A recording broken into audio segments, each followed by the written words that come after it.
अस्सलाम वालेकुम dear students, welcome to GS academy. I am Nadeem Khan. Dear students, आज के दिन हम first year biology chapter number 11 bioenergetics के हवाले से डिस्कस करेंगे और आज हम देखेंगे कि बायो इनर्जेटिक्स का असल मतलब क्या है, बायो इनर्जेटिक्स बायोलॉजी की कौन सी ब्रांच है। हम एनर्जी के बारे में डिस्कस करेंगे कि ऑर्गेनिज्म किस फॉर्म में एनर्जी को ऑब्टेन करते हैं और जितने भी ऑर्गेनिज्म हैं उनको एनर्जी किस मकसद के लिए ज़रूरी होती है और ये एनर्जी असल कहाँ से आती है। तो इन तमाम चीज़ों के बारे में हम डिस्कस करेंगे, तो इस वीडियो को एंड तक लाजमी देखिएगा ताकि आपको एनर्जी के हवाले से, बायो इनर्जेटिक्स के असूल के हवाले से आपको पता चल सके। चलते हैं अपने टॉपिक की तरफ। सबसे पहले हमने देखना है कि बायो इनर्जेटिक्स का मतलब क्या होता है। Bioenergetics mean the quantitative study of the energy relationships and energy transformation among the living organisms is known as the bioenergetics. Bioenergetics का मतलब क्या होता है? The quantitative study of the energy relationship and energy transformation among the living organisms is known as the या is called the bioenergetics। उसको हम क्या कहते हैं? बायोएनर्जेटिक्स कहते हैं। बड़ी इंपॉर्टेंट चीज़ है कि बायो इनर्जेटिक्स के अंदर आप क्या करते हैं? क्वांटिटेटिव स्टडी करते हैं, यानी कि आप एनर्जी की मिकदार के बारे में डिस्कस करते हैं। क्वांटिटी कहते हैं मिकदार को, ठीक है। यानी कि किसी भी चीज़ की क्वांटिटी का मतलब क्या होता है? उसकी मिकदार को, यानी कि उसकी जो मेजर एबल जो क्वांटिटी है उसके बारे में आप डिस्कस करते हैं। अब इसके अंदर क्या होता है? एनर्जी का क्वांटिटेटिव मुताला करते हैं आप, यानी कि इसके अंदर आप एनर्जी को मिकदारी तौर पर उसका तज्जिया करते हैं, उसको स्टडी करते हैं। The quantitative study of the energy की क्वांटिटेटिव स्टडी रिलेशनशिप, यानी कि एनर्जी के रिलेशनशिप की क्वांटिटेटिव स्टडी को हम क्या कहते हैं? बेसिकली बायो इनर्जेटिक्स कहते हैं। अब वो एनर्जी का जो क्वांटिटेटिव रिलेशनशिप है वो किसके दरमियान होता है? अमंग द लिविंग ऑर्गेनिज्म, जानदारों के दरमियान में। क्या एनर्जी आप जानते हैं बेसिकली एनर्जी जो होती है जानदार दूसरे ऑर्गेनिज्म से हासिल करते हैं। जैसा कि आपने सुना होगा फूड चेन का वर्ड। फूड चेन के अंदर क्या होता है? एक जानदार पहले वाले जानदार को खाता है और ख़ुद अगले जानदार की खुराक का बन जाता है, यानी कि उसके अंदर एनर्जी पहले वाले जानदार से आई, उसके अंदर स्टोर हुई, फिर उसको किसी दूसरे जानदार ने खा लिया तो फिर वो एनर्जी अगले जानदार में ट्रांसफ़र हो गई। यानी कि एनर्जी जो होती है बेसिकली ये एक लेवल से दूसरे लेवल के अंदर, यानी कि एक जानदार से दूसरे जानदार में क्या होती रहती है? ट्रांसफ़र होती रहती है। और उस कितनी ट्रांसफ़र हुई है, उसकी कितनी मिकदार एक लेवल से दूसरे लेवल में ट्रांसफ़र हुई है, तो उसी की स्टडी को क्या कहते हैं? बायो इनर्जेटिक्स कहते हैं। तो बायो इनर्जेटिक्स के अंदर हम बेसिक कंसेप्ट देखेंगे कि एनर्जी कहाँ से आती है। बेसिकली जितने भी ऑर्गेनिज्म होते हैं उनको एनर्जी की बहुत ज़रूरत होती है। किस मकसद के लिए? अपने आप को ज़िंदा रखने के लिए और अपनी डेली की रूटीन की फंक्शनिंग को परफॉर्म करने के लिए उनको किस चीज़ की ज़रूरत होती है? उनको एनर्जी की ज़रूरत होती है। और ये एनर्जी बेसिकली वो केमिकल एनर्जी से हासिल करते हैं। अब वो केमिकल एनर्जी कहाँ से आती है? डायरेक्ट तो जितने भी एनिमल्स वगैरह होते हैं या जितने भी जानदार हैं वो केमिकल एनर्जी को, यानी कि सनलाइट की एनर्जी को यूज़ नहीं कर सकते। तो कैसे करते हैं वो तमाम चीज़ें मैं आपको कंसेप्चुअली बताता हूँ। बेसिकली क्या है कि all the living organisms need energy. जितने भी जानदार होते हैं उनको एनर्जी की ज़रूरत होती है टू कीप देम, कि वो अपने आप को रख सकें। क्या? लिव एंड फंक्शनिंग, अपने आप को ज़िंदा रख सकें और अपनी ज़िंदगी के तमाम जो सरगर्मियाँ हैं, जितने भी ज़िंदगी के काम हैं, अपने आप को ज़िंदा रखने के लिए वो परफॉर्म कर सकें। This energy came from the directly और इनडायरेक्टली फ्राम सन। अब वो जो बेसिकली एनर्जी होती है डायरेक्टली या इनडायरेक्टली कहाँ से आती है? सन से आती है, सूरज से आती है।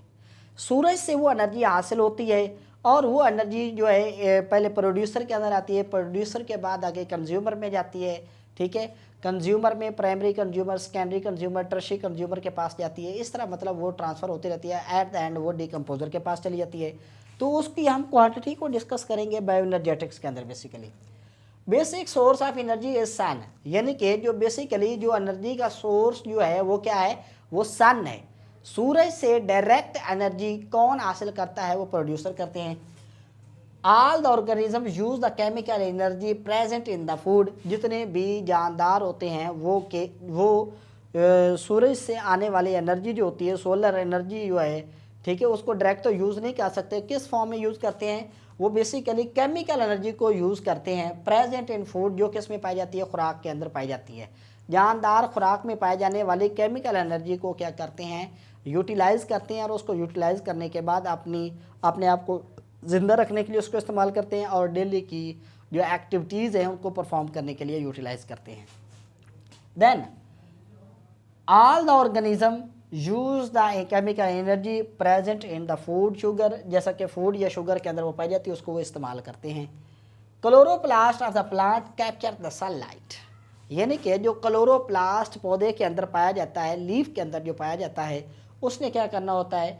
उसने कैप्चर करना होता है, कैच करना होता है किसको? लाइट को, लाइट एनर्जी को, कमिंग फ्रॉम द सन, जो कहाँ से आ रही होती है? सन से आ रही होती है, एंड कन्वर्टेड इनटू, और उसको क्या कर देता है? वो कन्वर्ट कर देता है, तब्दील कर देता है। कौन?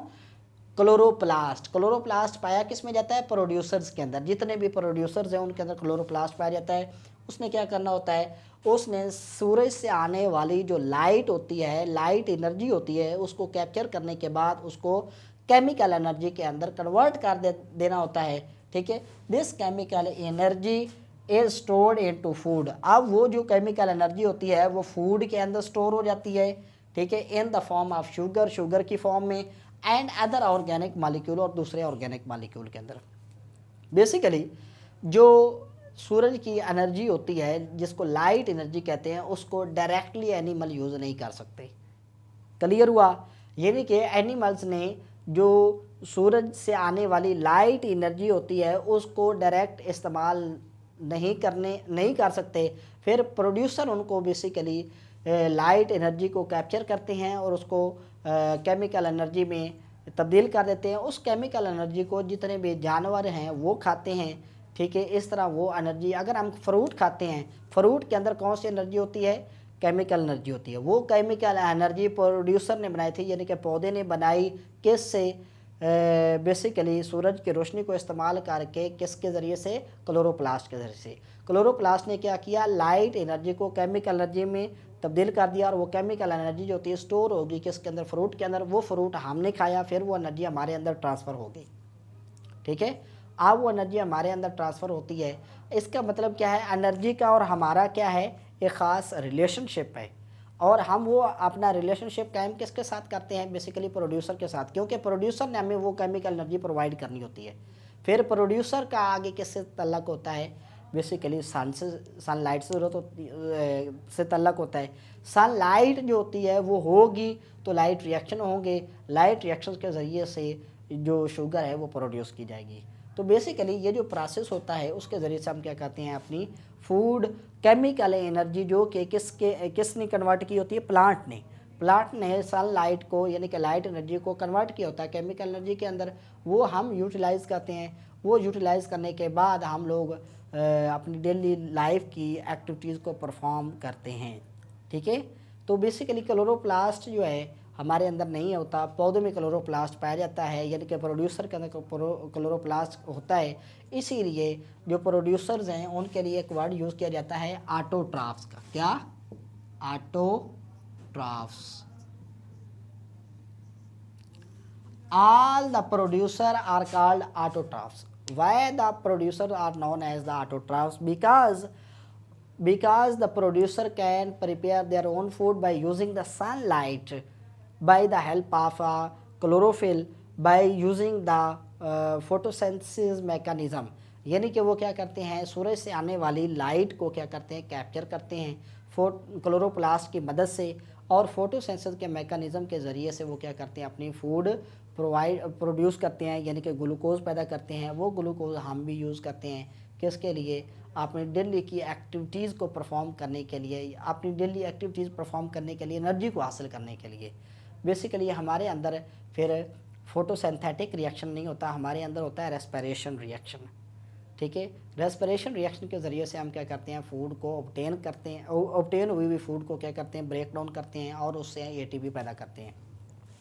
बेसिकली जितने भी एनिमल्स होते हैं वो अपनी खुराक खुद तैयार नहीं कर सकते क्योंकि उनके अंदर क्लोरोप्लास्ट नहीं होता। इसीलिए जितने भी एनिमल्स होते हैं वो हेट्रोट्राफ्स कहलाते हैं। वो क्या कहलाते हैं? ऑटोट्राफ्स क्या होते हैं? प्रोड्यूसर, यानी कि प्लांट्स वगैरह, इसके एग्जांपल है प्लांट्स ऑटोट्राफ्स की। और हेट्रोट्राफ्स के लिए मैं हेटेरोट्रॉफ्स,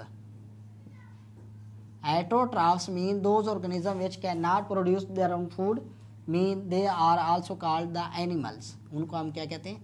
एनिमल्स कहते हैं। जितने भी एनिमल्स होते हैं वो क्या होते हैं? वो हेटेरोट्राफ्स होते हैं because they can not produce their own food. ये था हमारा आज का टॉपिक जिसको हमने डिस्कस किया है। आज के टॉपिक को हम समराइज़ कर देते हैं। आज के दिन हमने डिस्कस किया है बायो एनर्जेटिक्स के बेसिक कंसेप्ट को। बायो एनर्जेटिक्स का मतलब क्या होता है? The quantitative study of the energy. ये क्वांटिटेटिव स्टडी होती है एनर्जी की रिलेशनशिप, एनर्जी रिलेशनशिप के बारे में डिस्कस करते हैं अमंग द लिविंग ऑर्गेनिज्म, जो कि जानदारों के दरमियान में पाया जाता है।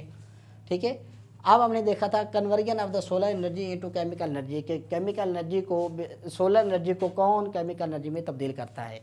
ठीक है, एनर्जी बेसिकली तमाम जानदारों की ज़रूरत होती है किसके लिए? For to keep them live and functioning, उनको ज़िंदा रहने के लिए और उनको फंक्शनिंग रहने के लिए एनर्जी की ज़रूरत होती है।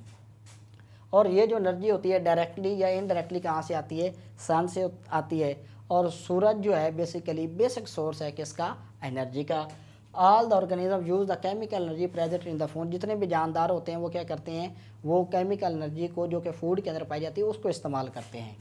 उसके बाद क्लोरोप्लास्ट जो पौधों में पाया जाता है उसने क्या करना होता है? कैप्चर करना होता है लाइट एनर्जी को, जो कि कहाँ से आ रही होती है? फ्राम द सन, और उसको तब्दील कर देना होता है किसके अंदर? केमिकल एनर्जी के अंदर। और उस केमिकल एनर्जी को बेसिकली पौधा जो है फ्रूट के अंदर स्टोर कर लेता है या दूसरे ऑर्गेनिक मालिक्यूल के अंदर स्टोर कर लेता है। वो फ्रूट हम खाते हैं तो वो ट्रांसफ़र हो, यानी कि वो पौधों से ट्रांसफ़र हो जाती है किसके अंदर? हमारे अंदर।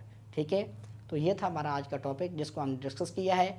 और यूट्यूब के इस चैनल को सब्सक्राइब करें ताकि हर आने वाली बायो एनर्जेटिक के मतलब हर आने वाली वीडियो जो है वो आप तक बर वक्त पहुँच सके। Thank you very much. अस्सलाम वालेकुम।